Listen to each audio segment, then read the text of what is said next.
Ghostpaw.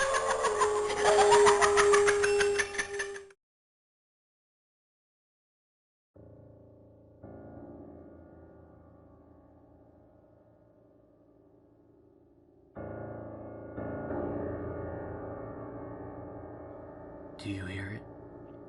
Late at night when the light has gone and the world's dark, I can hear it. I've always been able to hear it.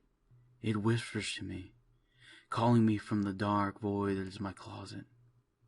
It's been haunting me ever since I was a little boy. The creature from the nightmares, the thing that hungers for me. I can't escape it. It won't let me leave. I thought I had gotten rid of it once long ago, but I was wrong. This thing used to stalk me when I was young. It waited in my room, silently biding its time until it was dark. I always hated going to bed. My parents never believed me, and for a while I thought, maybe if I didn't sleep in the room, I would be okay. It helped for a bit, but my father didn't like it. My father wasn't the best of men. He was a real bastard.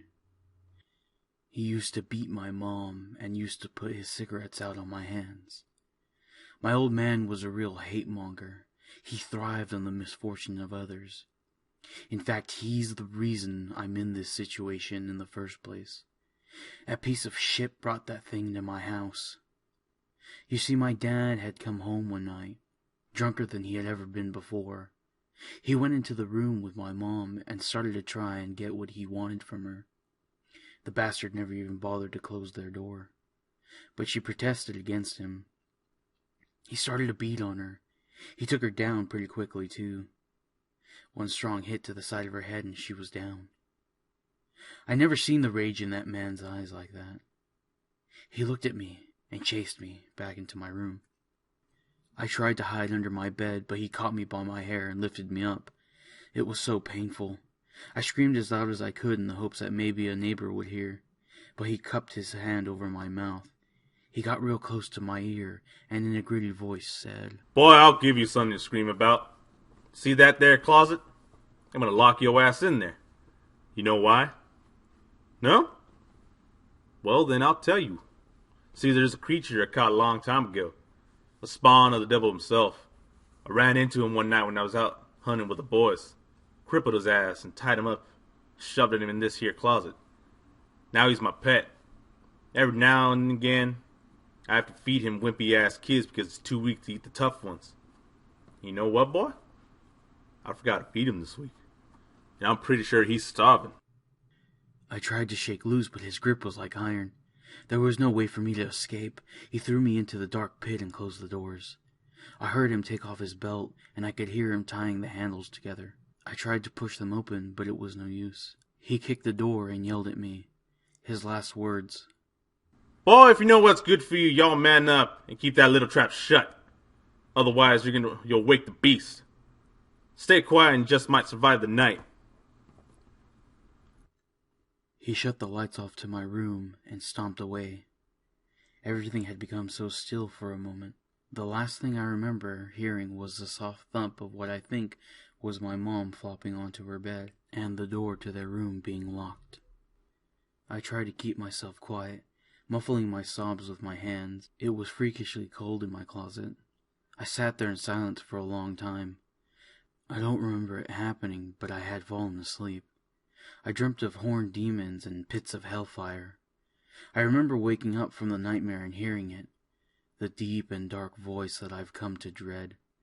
It whispered to me, asking me things. What they were, I don't remember exactly. I remember feeling almost sorry for the poor thing. We talked for what seemed like ages. I was so deep in conversation with the creature that I forgot I was even locked in a closet. My mother had come into my room and released me from the darkness. Her face a horrific mess, battered and bruised. She held me tight, and we both began to cry. My mother and I laid on my bed, and we talked about everything that happened. I told her about the new friend I had made, that the creature that lived in my closet said he would do anything that I asked him.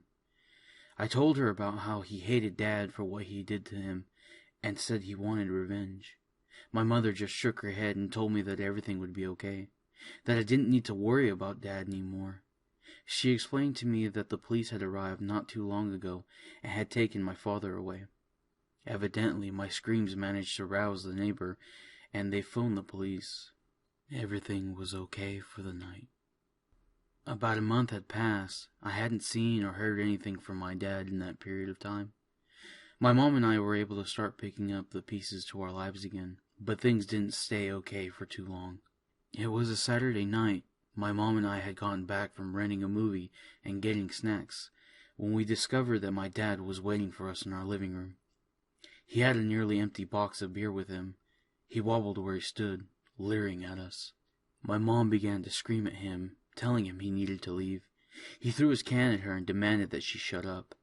My mom was about to run to the door, but he tackled her down. He struck her a couple of times and spit in her face. I became so enraged that I ran to him and started to pound my fists against him. He swatted me away and got up to lock the door. As he turned around, I did the only thing I thought I could. I ran up to him as fast as I could and kicked him in the balls with all my might. He fell to the floor, groaning and cursing. I tried to wake my mom up, but she would not move. My dad began to get up, and so I decided to run to my room. He chased after me, his feet stamping on the ground. I ran inside my room, closed the door, and locked it. He started to beat on the door and screamed at me to let him in. I ran over to the closet and began to plead with the beast inside. Please, I need you to do what you promised. I need you to kill him. I'll do what you want me to. Just please kill my dad. At that moment, my father burst through the door, fury burning in his eyes and a disturbing smile on his face. Boy, I'm gonna make you regret ever being born. You hear me, you little fuck? My father sprinted towards me, and just as he neared me, I felt something push me out of the doorway. My father ran into the closet, the door shut behind him. He started banging on the doors. My mother came into the room. She screamed at me, telling me to leave the room. I ran out thinking that she would be right behind me, but she did not follow. Instead, she gave me a small smile and whispered, and closed the door behind her. I could hear my parents screaming at each other. Then it became silent. I heard my father's muffled voice. What the fuck is... Oh shit, what are you doing? No! No! Don't! My mother screamed, both their screams deafened by 3 loud bangs, and everything became silent once again. My mom came out of the room. She was speckled with blood. Her eyes were wide and she looked to be in shock. She came over to me and held me close. She was shaking. She held my head in her hands and looked deep into my eyes and said, I want you to remember, son, that nothing in this world can hurt you if you don't let it. Don't you ever forget that I love you so very much and that you are a strong boy. I don't know what's going to happen, but just know that I'm here for you, baby. Promise me that if you ever get scared of the dark, that you remember these words. What lives in the dark isn't real. There's nothing that can hurt me, and it's just my imagination, okay? Promise me, baby. Nothing's going to hurt you anymore. I don't know when they arrived, but the police had placed my mom in handcuffs. A woman came up to me and wrapped a blanket around me and took me outside. That was the last time I saw my mom. She had, according to police records, dismembered my father, ripped the flesh from his body, smothered his entrails around the room, and shot him 3 times. During the course of the trial, she had suffered a nervous breakdown and was declared mentally incompetent to stand trial. She was placed in a psychiatric facility where she began to grow paranoid. She eventually committed suicide by hanging herself in her room. She had left a note for me, and on the note it read, "Don't leave the closet open, son." This happened just 3 days ago. Ever since then, I've been sleeping with the lights on and been keeping my closets firmly shut. I had just finished locking up when I was passing by my daughter's room, and I heard her talking to someone. I walked in, and to my horror, she sat in front of her closet. The door had been pushed open just a little bit. "Who are you talking to, sweetheart?" Oh, hi, Daddy. I'm just talking to my friend. Mm-hmm. And where's your friend, sweetie? Right here in the closet, silly. He says he's a friend of yours. Beth, honey, I need you to leave the room, okay? No, don't argue. Please, just go visit with Mommy, okay, baby? Why are you here? The door behind me closes firm and locks. I'm here to collect my reward, Jacob. Don't you remember? I took care of your father, and now I'm here for what is mine. I've come for your sweet little girl. No, you can't have her. Oh? Well then if not her, then who? You can have me, although I don't think you can take me. Is that right? And what makes you so sure? Because you're not real. You didn't kill my dad. My mom, she killed him. She shot him. You keep telling yourself that, Jacob. No, you're not real. You can't be real. You just can't be real. You're fake. You're imaginary. You're in my head. You just no. You can't touch me because you don't exist.